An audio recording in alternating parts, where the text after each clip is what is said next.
Canada's largest academic gathering is underway at Brock University. Close to 9,000 students, scholars, and policymakers have taken over the campus as part of Congress 2014. The easiest way to describe it is a meeting of meetings, if you like. Congress is an opportunity for university colleagues across the country, but internationally and for the US as well, to get together for their association meetings, which usually last about 3 days. So you would have something like, for example, the Canadian Historical Association or the Association of Canadian University Teachers of English. They would be here for about 3 days, but over the course of that 3 days, they would be meeting many other colleagues from many disciplines. So it's a chance as well for people to meet colleagues within their own discipline, but also to experience, if you like, many disciplines and to participate in activities that are outside of their own discipline too.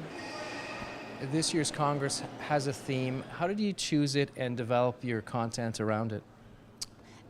Every year there is a theme. This year I was thinking about the theme, and I was thinking about a way that we could involve, for example, the US colleagues, the international colleagues, and the community. And so the idea of borders, because we're so close to the border, the geopolitical border came to mind.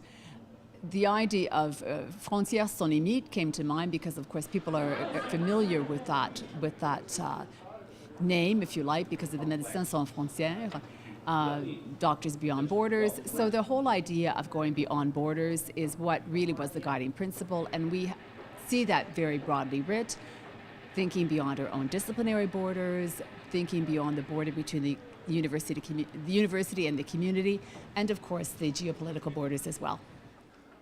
For those in attendance, Congress is a chance to listen and learn. By the time the event wraps up, over 10,000 papers will be presented by delegates. What was your approach to trying to get the most out of this week? Well, there are quite a few colleagues whose work I'm very interested in, but I haven't been able to get to know very intimately. So this is my opportunity to really see my colleagues platform their work. Well, it's an opportunity to meet with colleagues and to actually hear about some new science that's going on from some of the students and some of the faculty making presentations. You're more of a listener this week rather than a presenter? No, I'm presenting later on in the week, not till Friday though, so at this point I'm just listening to other people.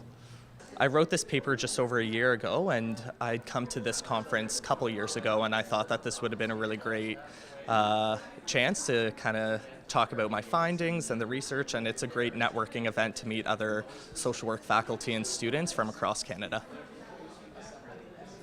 How do you get the most out of being at a Congress? I think it really comes down to how much you put yourself out there, how many people you meet, how many different presentations you go to, and just taking the opportunity to learn as much as you can and meet as many people as you can. Brock has undergone significant changes since last hosting Congress in 1996. The people that were here in 96 cannot believe how much it's grown, and even people that had not been here. Brock really has grown in ways that people had not expected in terms of not just the buildings, but the research, including creative research in the arts. People are very impressed. They say things like, I had no idea that all of this was going on at Brock. So that's a huge plus for us. What does Brock gain from this experience as a host? It really has a huge visibility factor, if you like. We will have over 8,000 colleagues here. I think we've probably cleared the 8,000 number today. We were at 7,700 and some this morning, so I'm sure we're well over. So they go away with this impression of Brock as being a very vibrant place, a place where there's much going on in terms of research, in terms of graduate studies, in terms of the arts. They take this back to their universities and their communities and to their students and to their colleagues. Many of the sessions are open to the public as well.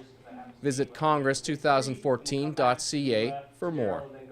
In Niagara, you're watching The Source.